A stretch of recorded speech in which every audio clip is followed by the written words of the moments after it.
Hola y bienvenidos al Picalibro. Hoy continuamos con un video muy especial porque tengo de invitado a Oscar de Filosofía de Película. Hola, ¿qué tal? Mi nombre es Oscar del canal Filosofía de Película. Un gusto estar acá hoy. Me ha pedido Fernando que señale 5 películas de terror que tengan algún interés filosófico. Y juntos vamos a hacer una selección de 5 películas cada uno, o sea de 10 películas en total, de terror que nos permitan abordar temas filosóficos. Es decir, estamos seleccionando películas no tanto por sus ventajas, sus rigores o los elementos positivos como película per se, sino como material de consumo que nos permite reflexionar sobre algún asunto de nuestra vida o que nos permite hacer una reflexión filosófica sobre el tema que ellos vayan a tratar, es decir, las películas que van a tratar.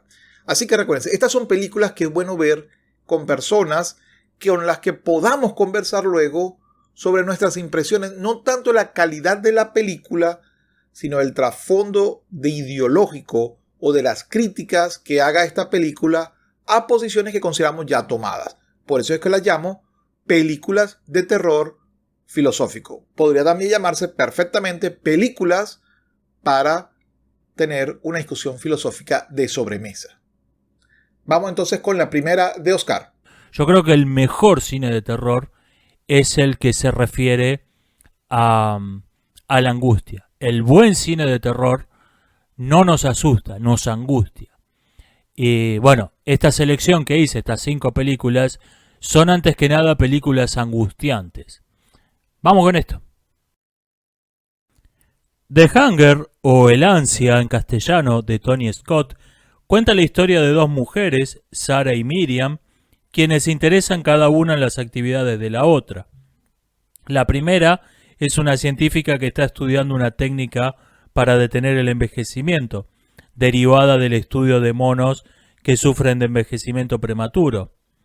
Y la otra puede decirse que la ha descubierto accidentalmente, o, dicho de modo más claro, es un vampiro. Toda extensión artificial de la vida implica necesariamente una cierta forma de vampirismo, porque no podemos vivir, digamos siendo modestos, 300 años teniendo hijos cada 10 años. El crecimiento de la especie sería exponencial y pronto no entraríamos en el planeta. Todo aumento de la longevidad humana necesariamente tiene que ir acompañado de una reducción de su fecundidad.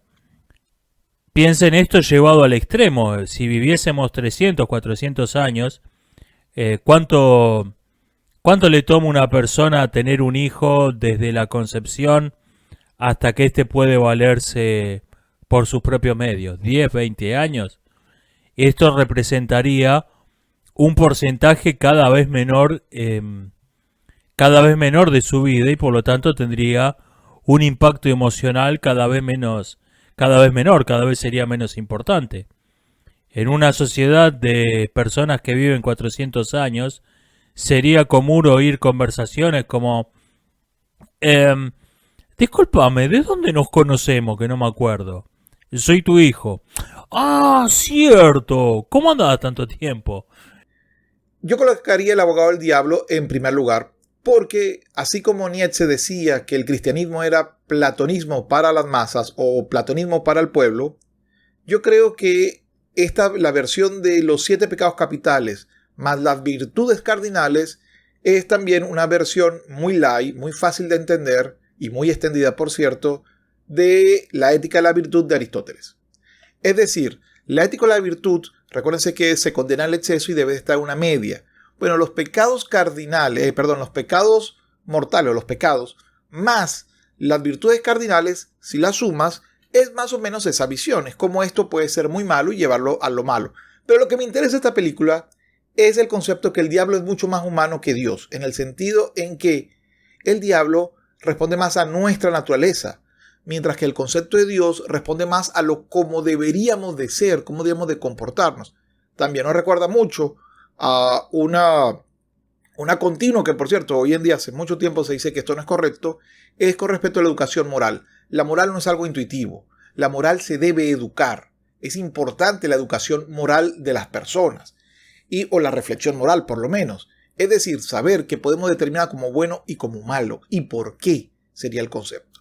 Entonces, el abogado del diablo es ir bajo el concepto de qué pasa si te dejas, te sueltas y eres de nuevo muy instintivo, muy básico, muy animal, muy persona que persigue pues lo que hoy en día se llama por el cristianismo pecados o lo que podría llamarse excesos por la ética de la virtud.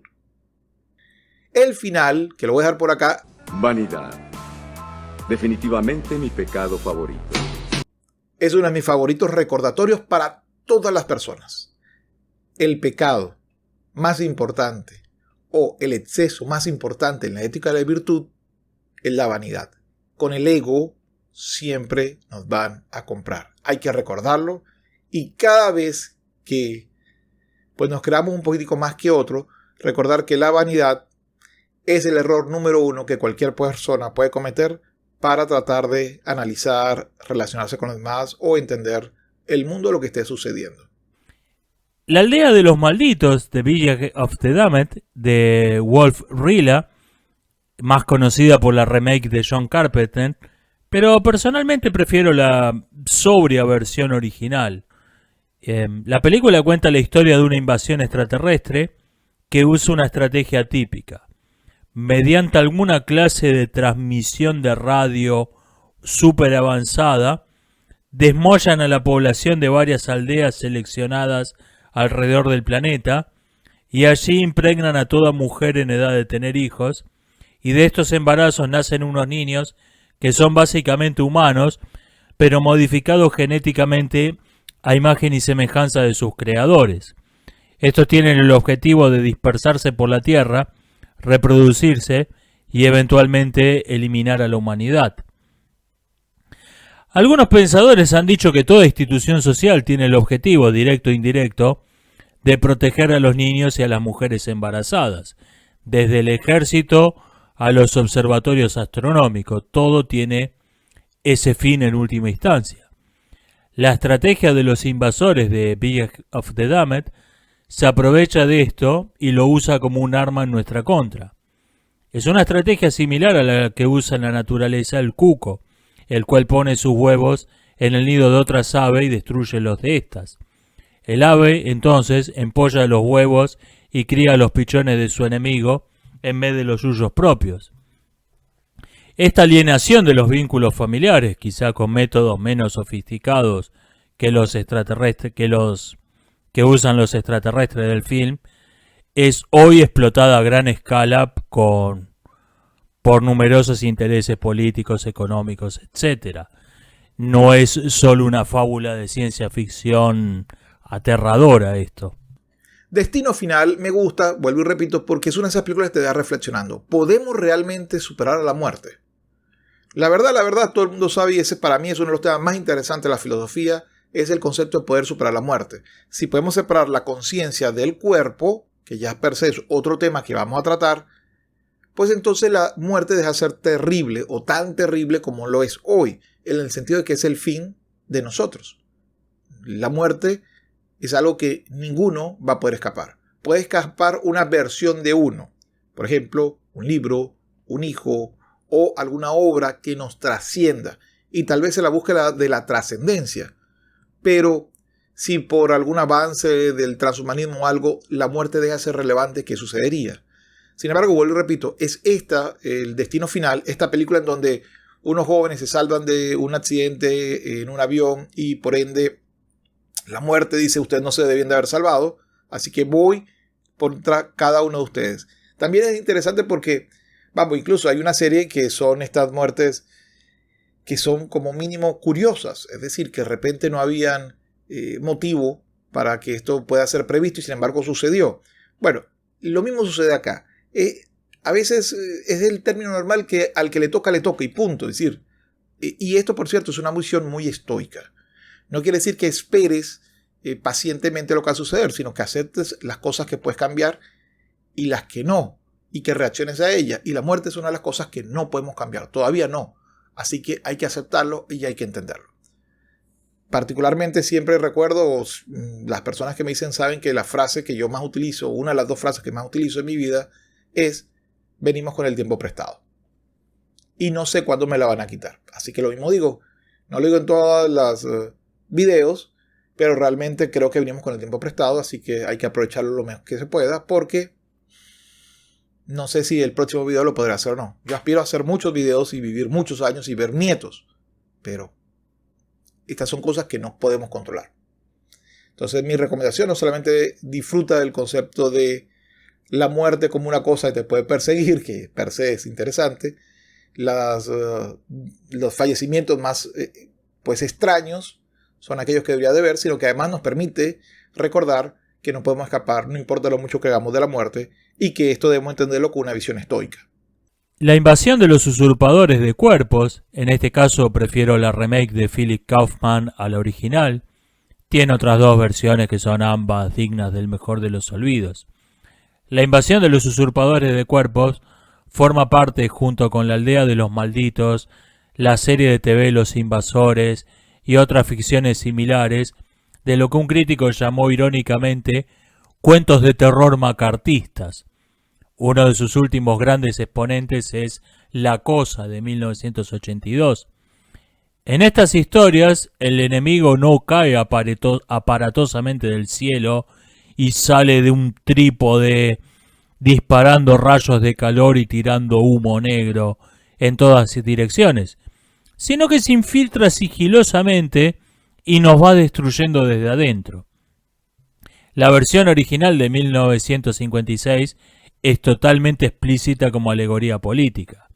En una escena, dos médicos que todavía creen estar ante una epidemia de histeria colectiva dialogan y uno le pregunta al otro qué cree que la esté causando, a lo que éste le responde: no lo sé, la preocupación por la situación actual del mundo, supongo. Cuando se filmó la remake en 1978, las cosas se habían puesto más complicadas en el mundo real. Ya no solo no se distinguía amigos de enemigos, sino que no había un solo enemigo. El comunismo seguía siendo un asunto, sí, pero estaban también los cultos dirigidos por un chiflado como los de Mason o el reverendo Jones, un resurgir del fundamentalismo cristiano en el medio oeste americano. En la guerra de Argelia, ambos bandos habían usado a gran escala la desaparición de personas, al igual que el Plan Cóndor en Latinoamérica. Y en este contexto, el film es mucho más paranoico porque el clima en el mundo real era mucho más pesimista. Borges decía que a un poeta le es dado inventar una fábula, pero no la moraleja de su fábula.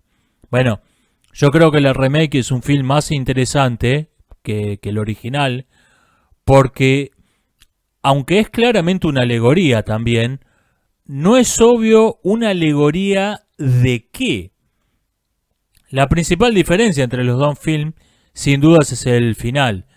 La original, sin tener un final feliz precisamente, al menos termina con la victoria de los humanos. El final de la remake es tan conocido que esto no se puede considerar spoiler. Creo que la razón por la que ese final es tan aterrador y tan recordado no son tanto los méritos técnicos de las actuaciones, la dirección de cámaras, el sonido, aunque todo está impecable, sino la idea central que expresa. Vemos a esta mujer, Nancy, que había logrado engañar a los invasores y vivía infiltrada entre ellos, y finalmente es descubierta por confiar en alguien. Confió en una sola persona y eso fue un error. Y esto es un dilema aterrador porque si no vas a confiar en nadie, si no vas a tener ningún contacto humano, entonces, ¿cuál es el punto de evitar que te agarren? Tu vida va a ser igualmente inhumana en un caso que en el otro. La tercera película que yo recomiendo es Cementerio de Mascotas de 1989. Coloco la del 89, pues la nueva versión no la he visto y no me llama, o sea, no la voy a ver.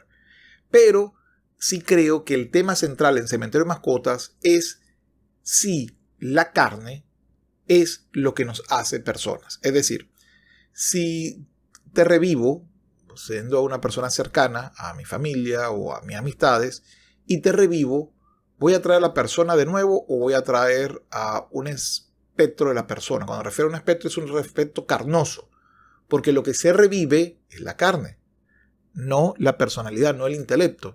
Pero ¿y si pudiéramos revivirlo por completo, incluyendo el cerebro, sería la misma persona? Y por supuesto la respuesta es no. No es la misma persona. Es más, ni siquiera es la persona. Ese es el tema de Cementerio de Mascotas. Si somos solo carne, con que revivamos la carne es suficiente. Y si solo somos carne y la carne puede ser revivida con la menor cantidad de daño posible, entonces sería bueno o sería mejor traerlo. Y sin embargo no funciona así. Somos más que la carne. Y esta es por supuesto la dualidad clásica de alma o espíritu y cuerpo. En esta película estamos hablando de la dualidad.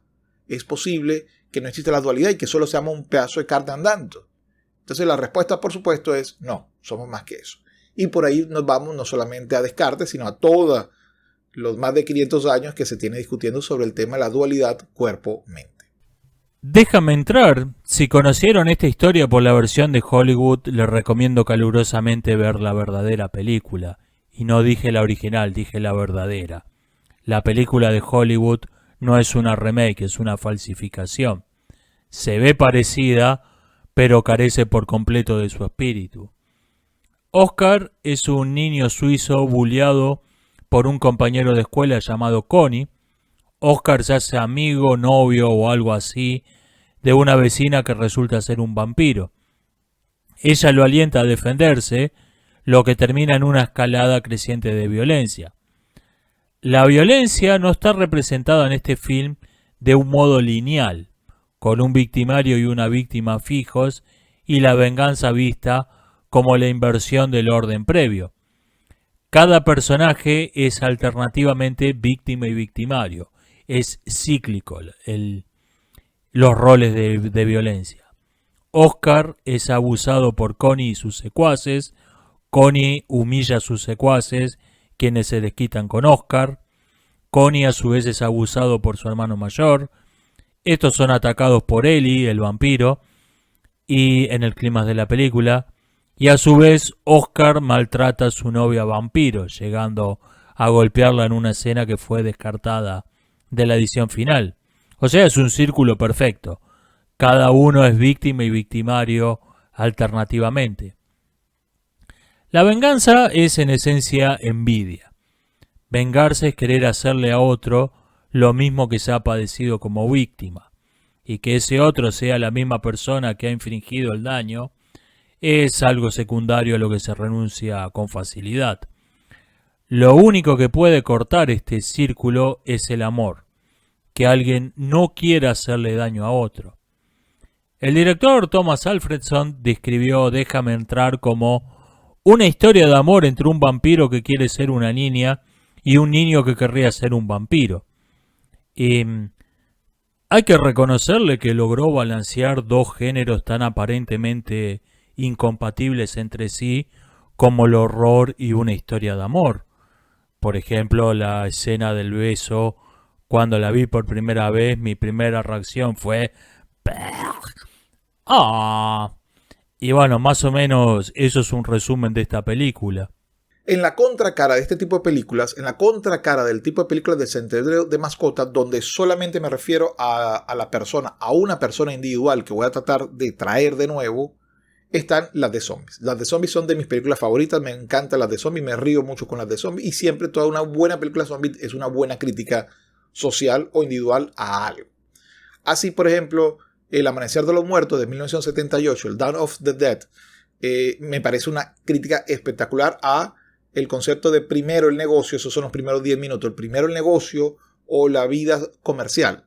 Es decir, cuando van los zombies al centro comercial, uno de los protagonistas dice, están aquí porque es un acto reflejo. Vamos, es como si hoy en día dijéramos, si soy zombie, me voy a despertar y voy a ver Twitter, Instagram, YouTube, Twitch. Es decir, lo hago por un acto instintivo, no porque realmente voy con el interés de buscar un contenido específico, sino, vamos, estoy viviendo sin conciencia. El concepto de zombie filosófico, por cierto, que también me gusta bastante, se ve muy bien tanto en la película Dawn of the Dead de 1978 como en Shaun of the Dead, Shaun of Dead, que es una versión humorista de los zombies, creo que es del 2000 algo, no recuerdo el año, pero bueno, en esta versión aparece esta escena en los que tú te das cuenta que estás tan embuido en tu burbuja, eres tan zombie, eres una persona viva sin conciencia, todo, que pues no te das cuenta de todo lo que sucede alrededor tuyo, es decir, de los milagros que suceden alrededor tuyo. Cuando me refiero a milagros son los hechos extraordinarios que nos rodean.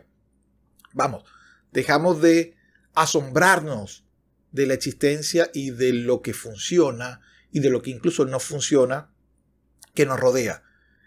Digo asombrarnos porque ese era el término que usaba Aristóteles para hablar del origen de la filosofía. Filosofamos porque nos asombramos, porque admiramos lo que ahí queremos saber y queremos discutir, queremos intercambiar nuestras ideas con otros. Vamos, discutir sobre las creencias que tenemos, sobre las críticas a las mismas, sobre aspectos de la vida, replantearnos muchísimas de definiciones que tenemos. Así que estas dos visiones de los zombies filosóficos, es decir, la conciencia, vamos, si podemos seguir siendo humanos si no tenemos conciencia, si hacemos las cosas de forma rutinaria y repetitiva, es decir, si nos termina dominando, pues, más costumbres mentales que el ejercicio, el asombro, que sería lo que Aristóteles hablaba de la filosofía. La noche se ha comido al mundo, película francesa de 2018, es algo realmente distinto, realmente original en el género de zombies, un género que parecía totalmente agotado, que ya empezaba a recordar un zombie en sí mismo. La película transcurre casi por completo en un solo edificio y con un solo personaje, Sam, a quien podemos introducir brevemente como... Siempre he sido solitario. Evitaba a los demás como si fueran zombies, incluso antes de que fueran zombies. Ahora que son todos zombies, extraño a las personas. El film tiene la acción justa y necesaria, pero este no es el foco de interés. La película cuenta la vida de un hombre que necesita abandonar una zona de confort que ha encontrado e iniciar una existencia nómada. Pero para esto tiene que dar un salto muy peligroso debido a que su zona confortable en donde está totalmente aislada del resto del mundo, que es lo que la convirtió en un refugio ideal en primer lugar. Bueno, todo esto es a la vez literal y metafórico.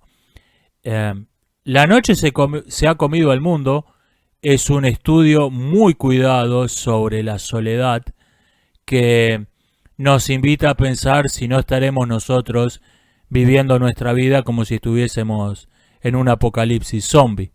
La última no estoy seguro si ponerla en humor terror o en terror humor, que sería The Happening, el incidente o el fin de los tiempos.